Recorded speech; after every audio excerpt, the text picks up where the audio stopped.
ఎన్ని ఎన్ని తిట్టకూడని మాటలు, ఎన్ని బూతులు, తిట్టకూడనివన్నీ తిట్టాడంట. మౌనంగా ఉండి కట్టు తీసుకుని వచ్చి కొట్టేదానికి వచ్చి తిట్టి తిట్టి తిట్టి తలుపు వేసుకుని వెళ్ళిపోయాడు. వీళ్ళు నోరెత్తి ఒక్క మాట లేదంట. ఒక్క మాట కూడా అనకుండా మరలా ఆడు ప్రార్థన చేసుకుంటూ వాళ్ళ ఇంటి ముందర ప్రార్థన చేసి తలుపు కొట్టమ్మా, అయ్యగారు ఒక్కసారి పిలిస్తే ప్రార్థన చేసి వెళ్తామమ్మా, అయ్యగారిని పిలిస్తే ఒక్కసారి ప్రార్థన చేసిపోతామంటే లోపల నుంచి అరుచుకుంటూ వచ్చాడట. ఇంకా వెళ్ళలేదు వాళ్ళు అని అరుస్తూ, లేదండి మీరు మనం పిలుస్తున్నారు అని అంటే వచ్చి రాగానే అయ్యా ప్రార్థన చేసి మేము వెళ్తామని లోపల అంత కోపంతో వచ్చింది. ఆయన వెంటనే మోకరించాడట. తిట్టిన ఆయన దేవుడు నమ్ముకోలా, విశ్వాసులు కాదు, ప్రార్థన చేస్తామంటే మోకరించాడట. మోకరించిన తర్వాత దేవుని బిడ్డలారా ఒక ప్రార్థన చేసినట్టు సేవకుడు, అయ్యా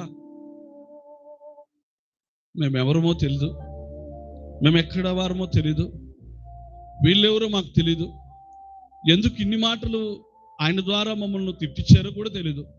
అయితే తిట్టిన ప్రతి మాటలో దేవా ఈ కుటుంబానికి ఏ దోషము, ఆ వ్యక్తికి ఏ దోషం రాకుండా ఆ మాటలన్నీ కొట్టివేయండి ప్రభు అని ఒక ప్రార్థన చేసినట్ట.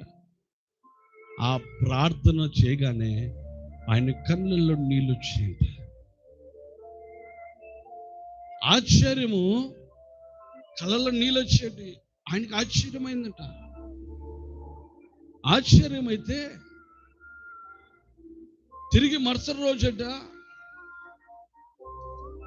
ఆయన ఎన్నో తిట్టాడు కదా, ఆ రాత్రే ఆయన పశ్చాత్తాప పడకుండా మరి కంట్లో బాధతో మోకరించాడు, ప్రార్థన విన్నాడు. మరి ఏం జరిగిందేమో తెలియదు.